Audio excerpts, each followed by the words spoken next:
I put a very small thank you there, and I think it's totally understated. Thank you for having me. The hospitality has been amazing. Thank you for the invitation to this very, very special country, I think. Thank you for the food. I loved it. You all know I love eating. I tried everything Chilean. Thank you for the drinks, the different pisco sours, but really, really, really thank you, every single one of you.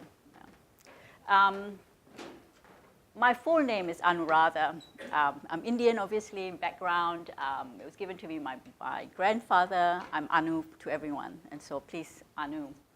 It's my email address, my mobile number. At any time, feel free to contact me. Anything I can do to help. All right. I'm just going to keep moving on. I would prefer it to be informal, the Australian way.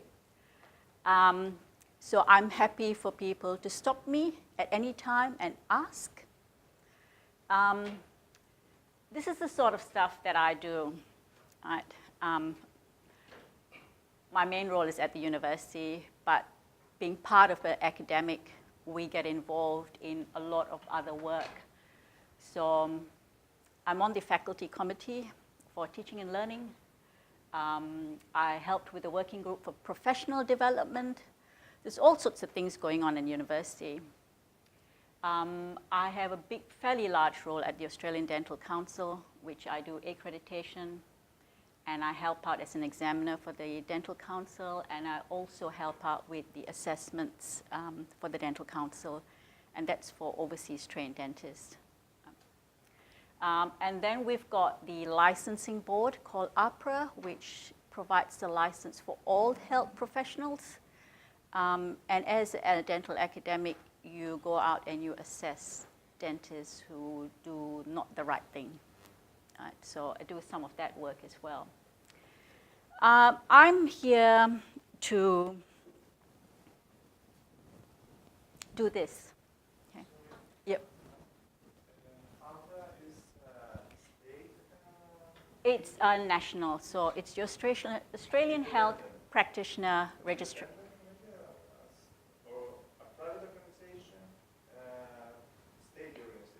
It's an Australian Health Practitioner Registration Association. Hang on. It registers all health practitioners, so it's a state body. Yeah. All health professionals have to be registered. That includes dentistry, medicine, physiotherapy, occupational therapy, everything. Right?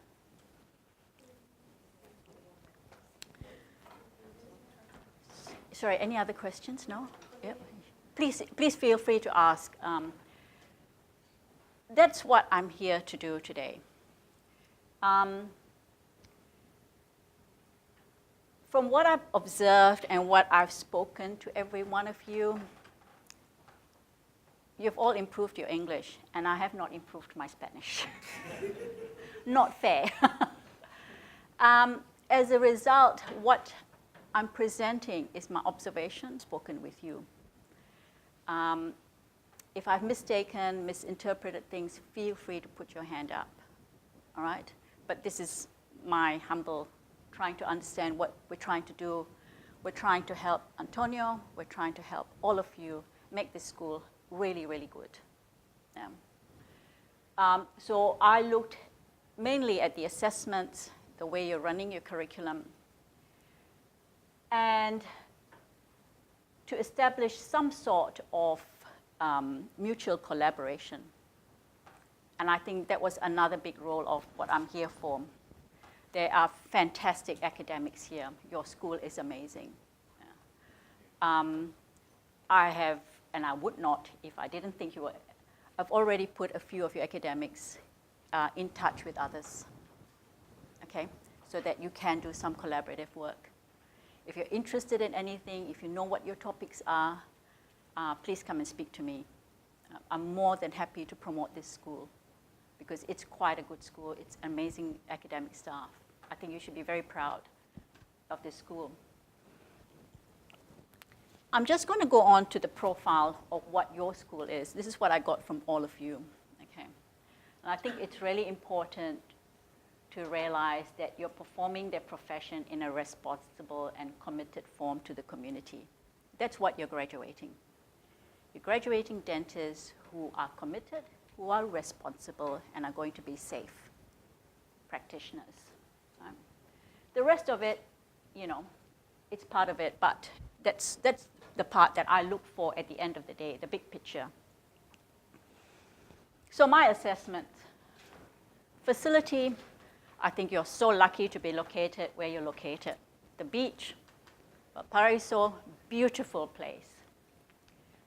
Great environment for staff and students.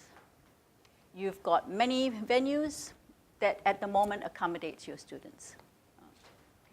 The library is fantastic. I see students there all the time. Casino, my favorite place as well. I like being with the students and staff. I think that's a great environment that you all congregate there. Student feedback, they love the faculty. They enjoy the space. They actually enjoy mingling with all of you in the different areas. So I've sort of put it in 3 different colors, sort of what's fantastic, what I think I've seen that could be improved, and maybe some suggestions. Right? The downside is the students feel isolated. It is isolated. Right? It's a beautiful place, but you are isolated.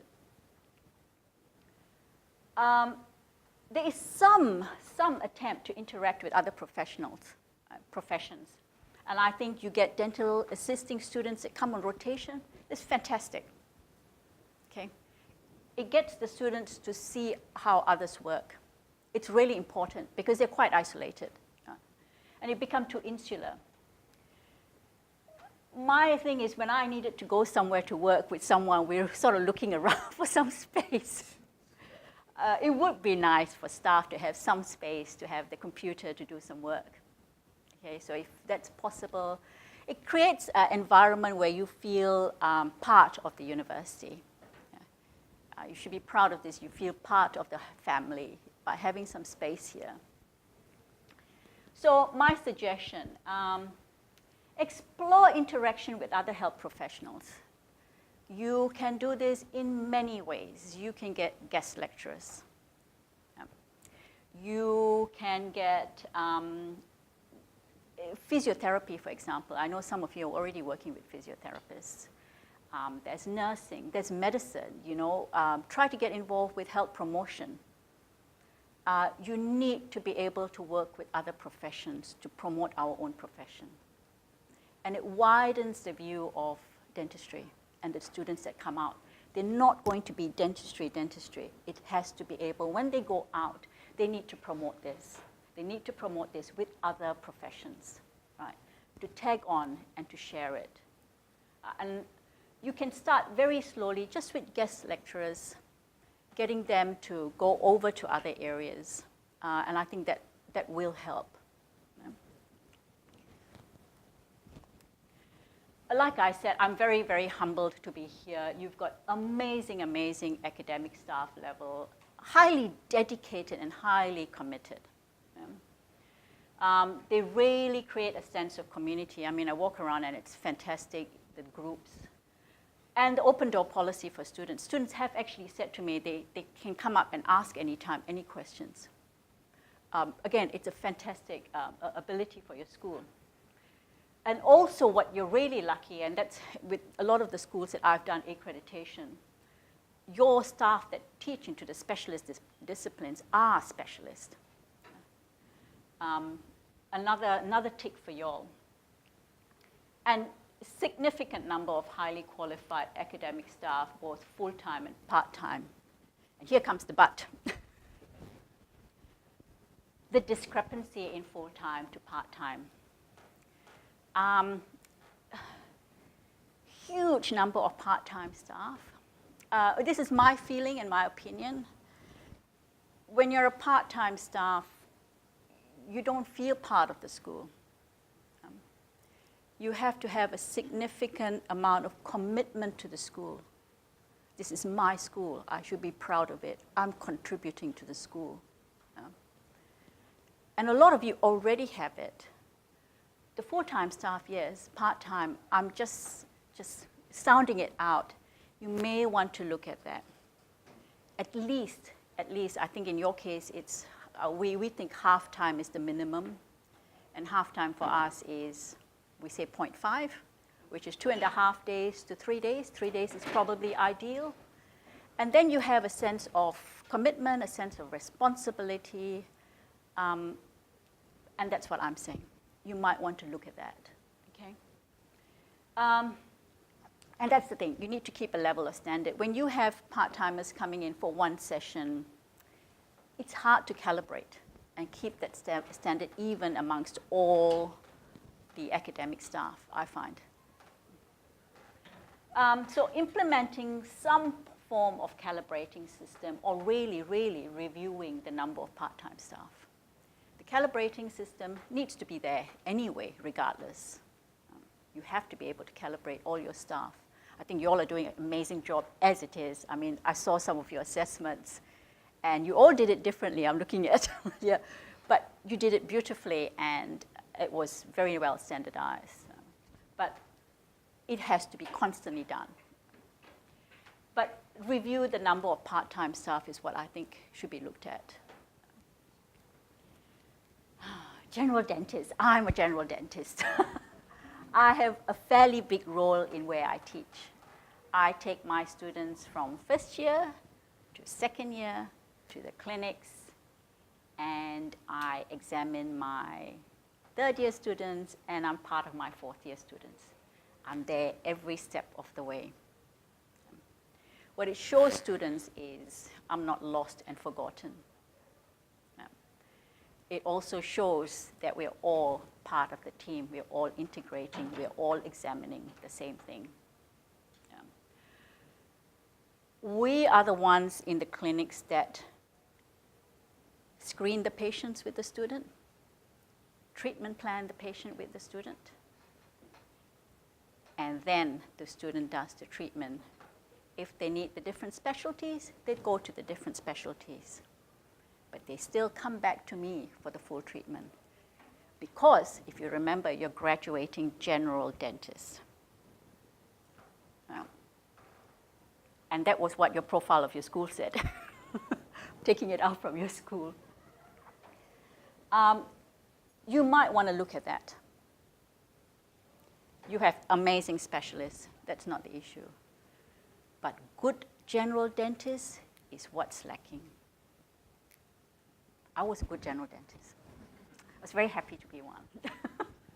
Because you, and I'll show you in a minute. I'll show you in a minute why a good general dentist. But this is a slide, the next slide.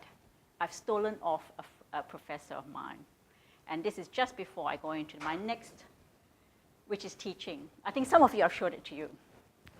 But I took it off Michael McCullough. So I belong in Generation X. So we had cassettes and CDs. Money, it was not everything. I mean, I've spoken to some of you, and money's not everything for me. Respect, it was automatic. Yeah, I'm polite, you know, but if I get annoyed, you get it badly. Sex, after marriage. I was at the back seat of the car. Oh, I won't disclose that. And Generation Y, online. And really, with technology, they were ignorant. We're quite comfortable with technology. And with Generation Y, they really feel it. It's part of them. You have to keep this in mind when you're teaching. Students are changing. We need to change, unfortunately. I've had to change. I'd like my old thinking, but no, it doesn't work. At the end of the day, if I can't teach my students what I teach, the problem is mine. I have to look at me. What's wrong? What's my teaching? You have to change with times. And I'm talking as a 50-year-old, and I've had to change. So yes, you have to change. they are a different group. So if you're going to use that slide, please give acknowledgement to McCullough. He's really good. So teaching, lots of academic staff, and you've got lots of patients, okay? You have generally a good staff to student ratio, 1:6, 1:8. I'll come back to the point where your fourth year, which is a tricky year, but I'll come back to that. Can you remind me to come back to that with the remediation? Yeah, okay, thanks. Again, like I said, the individual discipline subject, very well organized, very well taught. Yeah. You have various ways of, so I look at teaching methodologies and delivery of teaching. So you've got to have a mixture of lectures, interactive. When you assess, you've got to have a mixture of short answer questions, MCQs, to assess students. And all that is really done very well. Okay. However, there's always the however. Not all of them are applying the rubric. If you have a certain rubric, it doesn't matter how you apply it. You may all have your own style, and that's important to have your own style. But you have to apply the same thing. Right? And I think it's important that the chief of every discipline makes sure that that's done.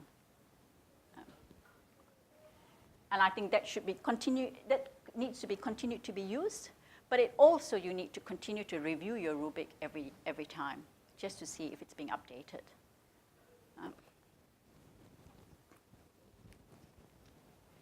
First year, it's a lot of theory. It's all very organized again. And when I spoke to the students, they found that it's well organized. The other thing I look at when I look at a curriculum is when you're testing students, that not all of you are clumping it in the 1 week, that it's well organized over the year so that students are given time to prepare. Right? So some subjects are more interesting than others. And what did they say? The ones that had technology were more interesting. There were the subjects that were very dry. They were still teaching textbook style. There are so many apps, things like anatomy, they are free. You can use it with your phone. Looking at 3D imaging, you need to use that. It's out there, it's available. Students like that. That's how they learn. At the end of the day, I don't care. They need to learn. How do they learn? It's up to me to get them. So you might want to look at some of the subjects, go back, talk to them. I'm not saying which subjects. One way of doing it, and I think it's really important, is getting student feedback. We have surveys that go out to students for every subject, and they tell us what they like and what they don't like. Obviously, take it with a pinch of salt, but there's some very good feedback there that I take on board for my own subject. So I think that's something else that you need to include. When you apply this survey yeah. to the students, yes. Every year? Every year. So we have semester subjects, and we have at the end of every semester. But we are now going to a year-long subject, so it'll be at the end of the year. Yeah. You can do it specifically your subject, so you can tailor the survey for your subject. If you are concerned about certain areas that you're teaching, or you could have a general one for everyone.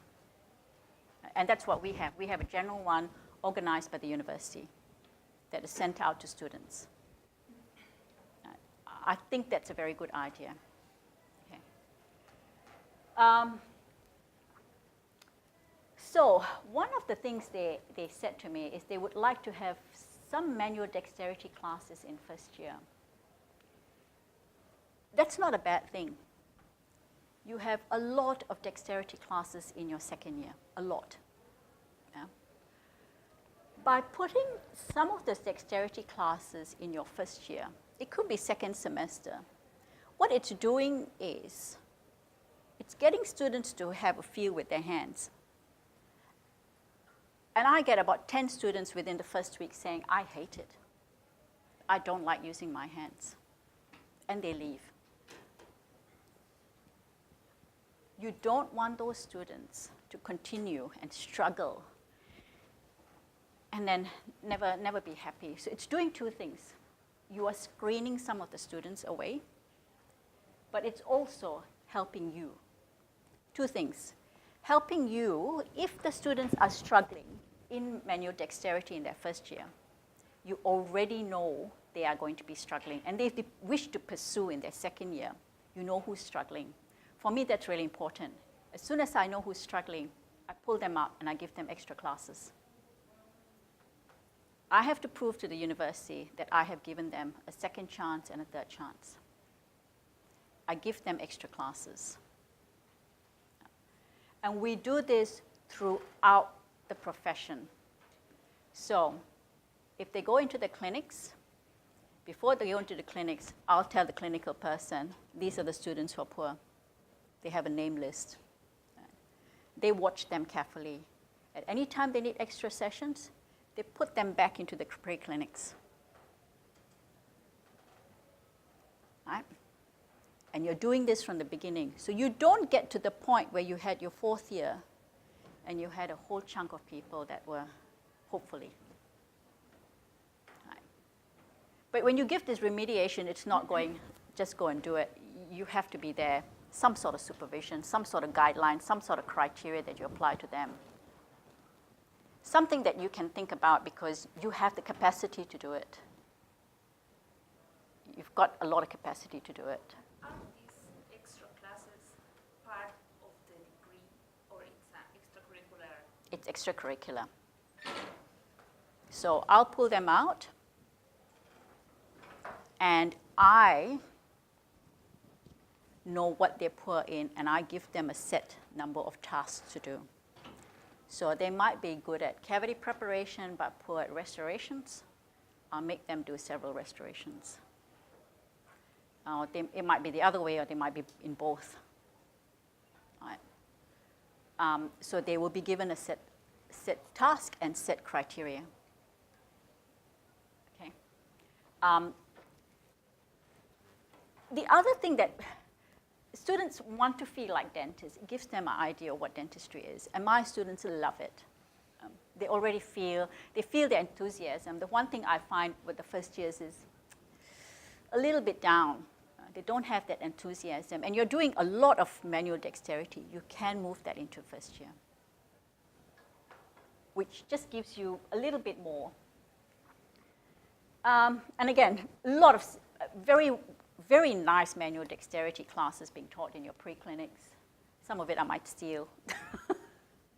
There is some attempt to build and to synchronize the subjects. Majority of the manual dexterity teaching is done on benchtop exercises. I was finally explained why that was the case, because you've got phantom heads in one side and you've got no phantom heads on the other side.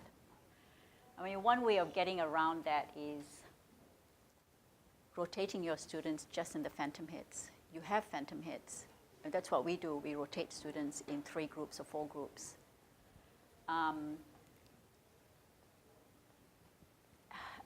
I just put in, students use variety of materials and they purchase their own instruments. I'll come back to that in the next slide. The preclinical class sessions at the moment, the way I've seen it, are treated as preclinical sessions.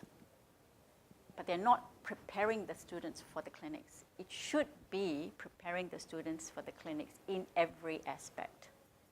Every aspect. When they get into the clinics, they must be able to go, hello, how are you? I'm so-and-so. Would you like to come with me to the thing? Sit down.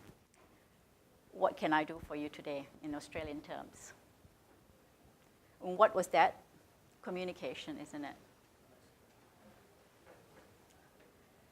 Putting them in the clinics, for me to go in and go. So that's what's preparing them for the pre-clinics. This part here, which is what I do, as much as I hate to say it, a monkey can be trained to do the cavity preps. That's not the exciting bit about dentistry. The exciting bit is the diagnosis. the treatment plan, the prognosis, the management of the patient. That's exciting. For me, that's really exciting. Risk assessment, patient assessment. As soon as my patient walks in, and I'll talk to you about that. So there is a lot of potential that I see in the second year for that. A lot of potential. Not just the manual dexterity skills. There is soft skills as well. A lot of soft skills. It's the big topic, the hot topic at the moment, bridging the gap. It's a big topic. It's really complex. And there is soft skills, there's hard skills. I touch a little bit, of the soft skills. I think there's a lot of work that can be done in that area. There's the use of variety of dental materials, and I find this tricky because you may not like the fact that you treat these students as children, but if you think about it, they are learning a skill like ABC. It is not a skill they've ever touched. I call myself the kindergarten teacher when I do the pre-clinics. You're throwing a lot to them, and to complicate them with so many materials doesn't make sense. It's also, I think, not cost efficient, cost effective. If you have 1, 2 materials that have evidence-based, you can negotiate with the company for a very, very good cost. They give you lots of free things for the students. That's what we do. Materials should be the same in the pre-clinics, should be the same in the clinics. You can take it one step further, which I've done and we're going to do further, is I go back to the person who's teaching dental materials. They teach the general materials and then specifically the ones we'll be using in the pre-clinics and the clinics. And if you do this for all areas, it really becomes cost effective. You're saving a lot of money. And the teaching of manufacturer's instructions. So it has to prepare the student in all clinical. And I keep hounding on this. It needs to start early. It's a transferable skill. I've said materials need to be limited to 1 to 2 brands. It needs to be backed. It just becomes more cost efficient. Okay? You need to understand, the students need to understand, they need to research. So you talk about self-study, self-reliance. Give them that's what I do in a lecture. I actually take Google out, Safari, and I put the name of the material, and out comes the manufacturer's instructions. Out comes the composition. Out comes everything. Which comes to my with the use of gadgets in your classes. As much as I absolutely detest it, there is a place, because this is the time I say, take your phone out and Google it. If they go, so what's this? What's RMGIC? What's Vitrabond? I said, I don't know. You can check it for yourself. Get your phone out. Let them use it. But if I find them using Facebook, I actually confiscate their phones. They are not to use social media. They are to use it to research. Everything is on the net. Self-reliance. Get them to check it out. I think what's lacking as well is each year is not building on the next. It gets sort of forgotten. No, anatomy that's taught there comes into the pre-clinics, and I hound on anatomy. I hound on prevention. That needs to be taken to the next level. That needs to keep hounding on everything else and everything else. And when I set an exam question at the end of second year, it takes everything into account. And it needs to build on each year. It needs to synchronize. I teach I don't call it operative, I call it conservative dentistry. We call it conservative dentistry because before my lecture for my course starts off with, you do not pick up that handpiece unless, have you looked at whether you can remineralize? Have you looked at their risk status? Have you changed their risk status? Are you having any attempt to change their risk status? Are you looking at their diet? Have you looked at their salivary flow? Have you looked at their medication that might be affecting their salivary content, flow, pH? What's the point of me picking up that burr, cutting a beautiful prep, putting the most beautiful restoration? They're going to go out there, have the sugar, coming back with secondary caries. Waste of my time. My students are not allowed to do any of that until they can tell me everything about their patient. More important, I say, do not touch that handpiece. And that's what I teach. I teach cutting preps. I teach doing restorations. And this is what I'm saying. And that's why we call it conservative dentistry. And I say, when you have diagnosed the caries, cavitated lesion into the dentine, yes, you pick the burr up, and now this is what you do. And every lecture, that's what I teach. Okay?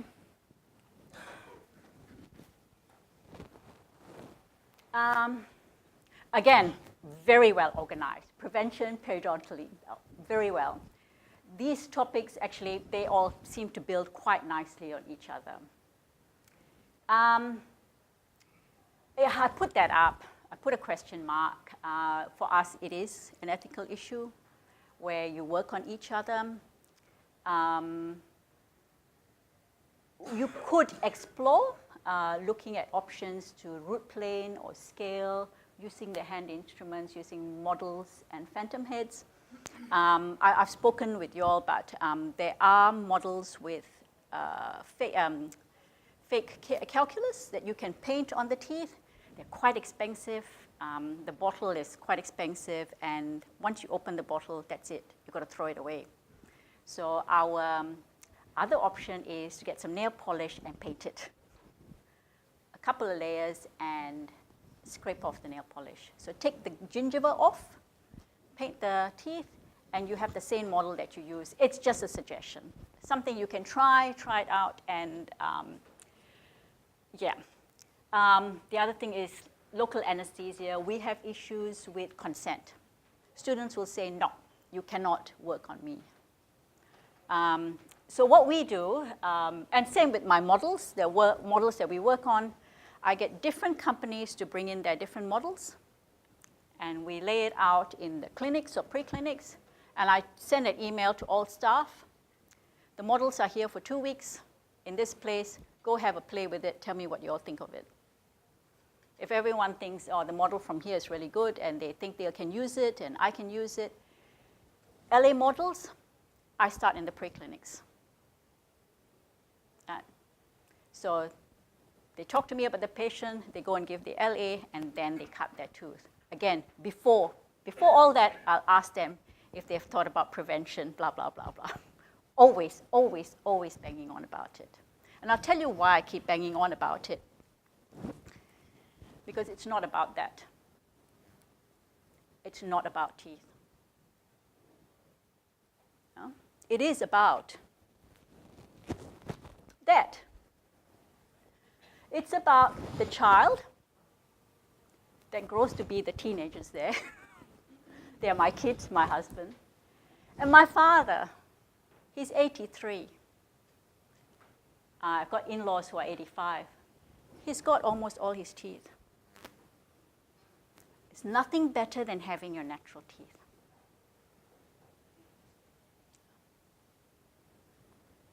Nothing better. I've actually taken the other side. He's lost actually 2/6. But yes, he's lost 2/6, which I'll come back to that. Remember the 2/6, okay? So I'll put my family there. But you know, he's 83. He could live another 20 years. touch wood, hopefully, I'd like to have my father around. And so those natural teeth, nothing beats natural teeth. And that's what we're aiming for, okay? Again, can't fault the disciplines. The way they teach it, amazing. There's mentoring, there's assistance from 6, I really like that. I really like the integration of the students coming in and assisting. That's fantastic. Wish we could have that, but that's a lot. And that's when, this is the problem here. They're focusing on the one procedure, the different disciplines. And I think that's taking the focus, the wrong focus. And that's why I put the images of my family and my parents. It's the patient, the patient, the patient, the patient, the patient. The patient from the time they walk in is my patient. That's the other thing. Students are treating the tooth. I finished my procedure, send it on to the next one. I finished this, I finished that. What do they know about the patient? Nothing. So it goes back to the other thing. You say your students are not mature, they're irresponsible. Give them a patient. Make them in charge of that patient. That patient will be there for the rest of your life. I have patients that came from day one. I've treated them, I've treated their children, and then I've treated their grandparents. That's what you want. That's what a good general dentist is. Yeah? If you give them the responsibility for that patient, they take them from the beginning to completion, they mature. They have that responsibility. It's like your child. The more you do for them, the worse they get. Give it to them. It's the same thing. Let them be responsible for that patient. And I think encourage the students to manage it. Yeah?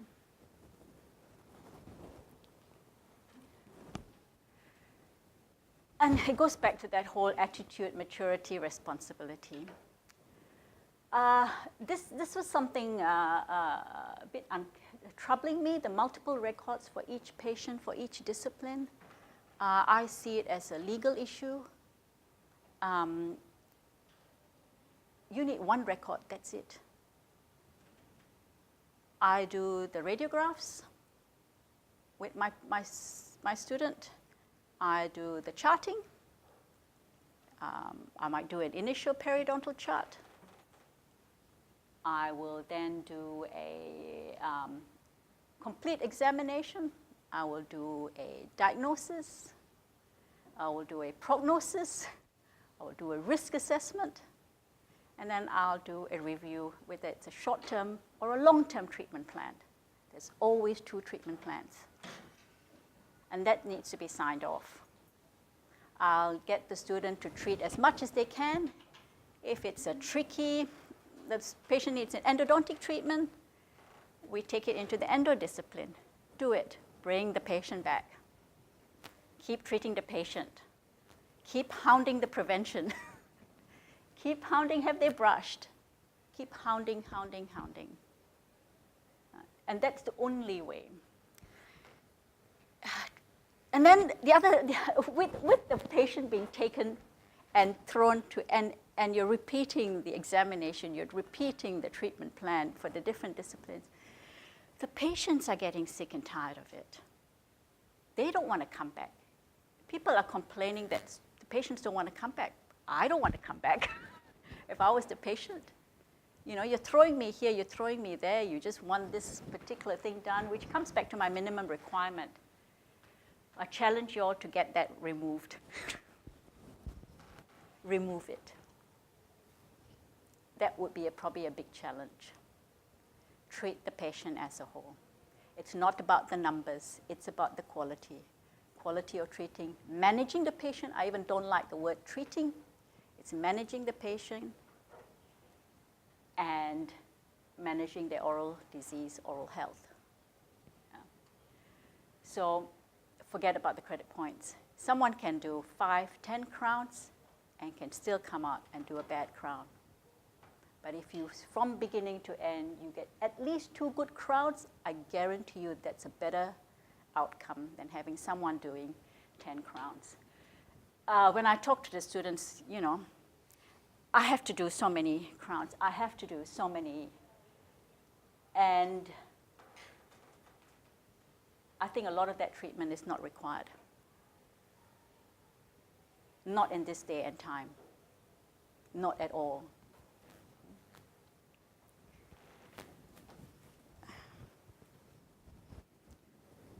Did I change that? Sorry, is that the same thing? No? So I challenge you to remove that. Shift the focus to the patient. And that has to start in second year, first year. Really has to start because you're preparing them for the clinics. Managing the patient as a whole, all aspects of their health. It's funny, we are also, and we say to our students, you're also responsible for diabetes. You tell them to cut down your sugar, you tell them how to manage their sugar, you find other aspects of their health comes under control as well. There's lots, and that's why I think bringing in someone from medical and talking to them about diabetes and smoking, it just gets you involved with other professions. So treating the patient, managing the patient. And actually, I did have a few students in 4th year that had treated the one patient or managed the one patient in perio, prevention, and they were doing operative and fixed pros. And they loved it. And you could see the sense, they could see the rapport with the patient. It's really nice. When I was a student and I had, my patients used to give me a little money, here. And it's nice, you know, it's a nice rapport with your patient. You build that rapport.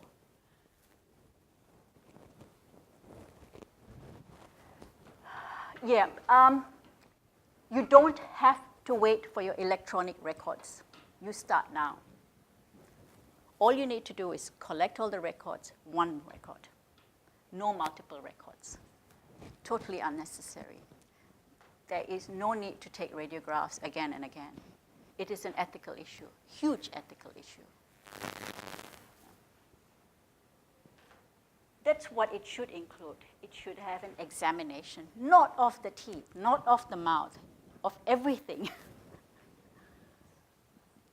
Because how I manage a patient, for me, that's rewarding. I might have a difficult patient. I might have a scared patient. And so it's really, really important. We go back to my father, and I said, no, I don't have it here yet. Again, once you have a treatment plan, I need the student to justify why they're doing what they're doing. They need to have options for treatment plan as well. Right? And one of the options, I'll come back to the next slide, is no treatment. Oh, sorry, actually it's no treatment here. So going back to my father who lost the 2/6.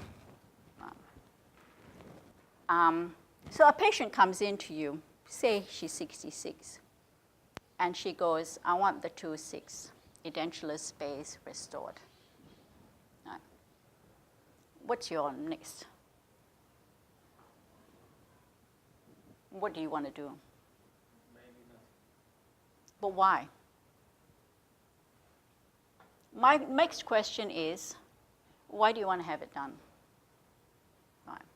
She says, oh, my daughter's getting married. Don't like that space there. Right. My next question is, how long have you had the edentulous space? And my students, it really annoys me when they don't know. They have to know everything about my student. If that space has been there for 15 years, there is no super eruption of the opposing arch. There's no tilting of the adjacent teeth. Doing nothing is a great option. Unless I want to buy a Rolex watch. Huh? Then you might do a fixed bridge, right? Let's cut into those virgin teeth. do an implant, might get the top range of the Rolex watch. Totally unethical, totally wrong. If she's had it for 20 years and the space, I might say to her, don't worry about it, you know. Adjacent teeth are virgin, and if you explain to the patient, I guarantee they will accept the no treatment. These are the questions I ask my students. When was that extracted? Or if they have multiple extractions or edentulous spaces, the other thing I ask is, why? What caused those? I don't know. What do you mean you don't know? It's your patient, right? But is it a caries risk? Is it periodontal risk? Is there a systemic factor to it? They need to understand that before they start to manage the patient. So we have totally gone away from teeth, haven't we? That's more important than cutting those teeth to get those points and those credit points. That is gone out the door a long time ago. Long time ago. You don't cut a tooth because you need it for your requirement. It's completely unethically and wrong. It's about having that patient who is 90, 95, and having their natural teeth. Once you cut into it, it can only go downhill. Yeah. So you need to try to, so it's conservative teaching, karyology. Very important, they understand karyology. They understand the classification. At what stage of that caries lesion do you intervene, and what is the intervention? It's really minimal intervention and no intervention. It's educating the patient. Educate, educate, educate. It's not just the patient. Educate publicly, everywhere. Put posters up. Have people come up on TV and do that. You have to educate. We're all living a lot longer. What would you rather have, you know?